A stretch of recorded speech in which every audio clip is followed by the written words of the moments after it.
जब प्रेसिडेंट रोज बेकाबू होकर रेड हल्क में शिफ्ट होने लगता है तो हम देखते हैं कि उसकी बॉडी और आंखों का कलर रेड होने लग जाता है और उसी वक्त रोज खुद को इस रूप में देखकर उसके रेड हल्क का गुस्सा और भी ज्यादा बढ़ जाता है। तभी सिक्योरिटी उसे रोकने के लिए उसके ऊपर फायर करने लगती है और गोलियों के असर से रेड हल्क गुस्सा होकर जैसे ही उन्हें मारने को मुड़ता है तभी वहाँ से विल्सन आकर उसका ध्यान अपनी तरफ खींच लेता है और रेड हल्क उसको अपना दुश्मन समझकर उसके ऊपर अटैक करने लग जाता है। तभी उसके अटैक से सैम के वाइब्रेनियम सूट की काइनेटिक एनर्जी लॉक हो जाती है। फिर सैम उसके अटैक से बचता है तो रेड हल्क उसे पकड़कर व्हाइट हाउस को तोड़ता हुआ उसकी छत पे लापटकता है और सैम पुलिस को फायर करता देख उनसे पीछे हटने को कहता है। पीछे हटो। और जैसे ही वो फ्लैग पोल से उन्हें मारने की कोशिश करता है तो तभी सैम सामने आकर अपने सूट के थ्रस्टर पावर से उस पोल को रोक लेता है। ड्रोन्स आ रहे हैं। तभी वो ड्रोन्स वहां आकर उसके ऊपर फायर करने लगते हैं तो रेड हल्क आसानी से उन ड्रोन्स को डिस्ट्रॉय करके अपनी ताकत का जोर दिखा देता है।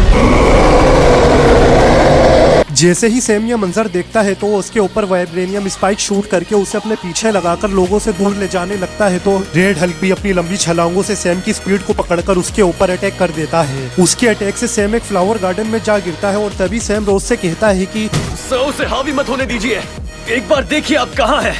आप यहाँ बेटी को लाते थे ना। सैम की सारी बात इग्नोर करके जैसे ही रेड हल्क उसे मारने के लिए तैयार होता है तो सैम भी अपनी शील्ड हाथ में लेकर उसे अपनी तरफ आने को कहता है। ठीक है, चला जा, रोक के दिखा मुझे। और जैसे ही रेड हल्क उसे मारने जाता है तो सैम उसके ऊपर से कूदकर अपने सूट के विंग से उसकी बैक पर कट लगा देता है। तभी वो सैम को पंच मार के एक कार उसकी तरफ फेंकता है तो सैम उस कार को 2 हिस्सों में काट फेंकता है।